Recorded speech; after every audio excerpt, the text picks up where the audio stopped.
আসসালামু আলাইকুম রহমতুল্লাহি বারাকাতুহু।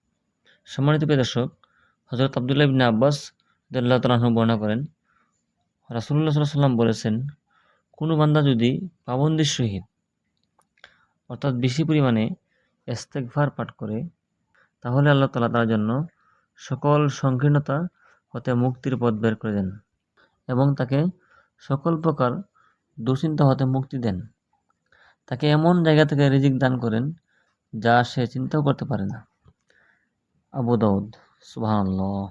এখন চিন্তা করেন, যে ব্যক্তি, হাদিসের ব্যাখ্যা হলো, যে ব্যক্তি বেশি পরিমাণে আল্লাহর নিকট ইস্তেগফার পাঠ করবে, তওবা করবে, আল্লাহ তাআলা তাকে এমন জায়গাতে রিজিক দিবেন যেটা সে কল্পনাও করতে পারবে না এবং তার সমস্ত দুশ্চিন্তা দূর করে দিবেন, তার সমস্ত পেরেশানি দূর করে দিবেন।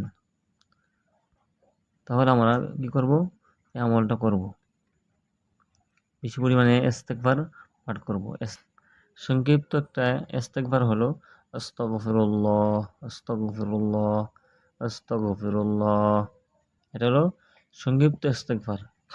আপনি এটা যদি বেশি বেশি পড়েন, তাহলে এই হাদিসের ফজিলত আপনি লাভ করতে পারবেন। এছাড়া আস্তাগফিরুল্লাহ রাব্বি মিন কুল্লি যামবি ওয়া আতুবু ইলাইহি লা হাওলা ওয়ালা কুওয়াতা ইল্লা বিল্লাহিল আলিয়্যিল আযীম, এটাও ইস্তেগফার। অথবা আস্তাগফিরুল্লাহাল্লাযী লা ইলাহা ইল্লা হুয়াল হাইয়ুল কাইয়্যুম ওয়া আতুবু ইলাইহি, এটাও ইস্তেগফার। অথবা, হে আল্লাহ, আমি জীবনে যত গুনাহ করছি, ভুল করছি, এখন থেকে বাকি জীবনে আর গুনাহ করব না, আল্লাহ আমাকে মাফ করে দাও, এটাও ইস্তেগফার। অর্থ হলো বেশি বেশি পরিমাণে আল্লাহর নিকট ইস্তেগফার পাঠ করা, দোয়া করা, আল্লাহর নিকট তওবা করা।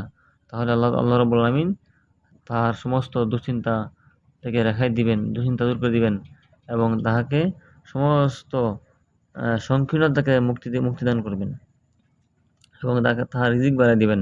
আবু দাউদ শরীফ হাদিস। তো আল্লাহ রাব্বুল আলামিন আমাদের সবাইকে এই আমলটা করার তৌফিক দান করবে। আমিন। আসসালামু আলাইকুম রহমতুল্লাহি ওয়া বারাকাতুহু।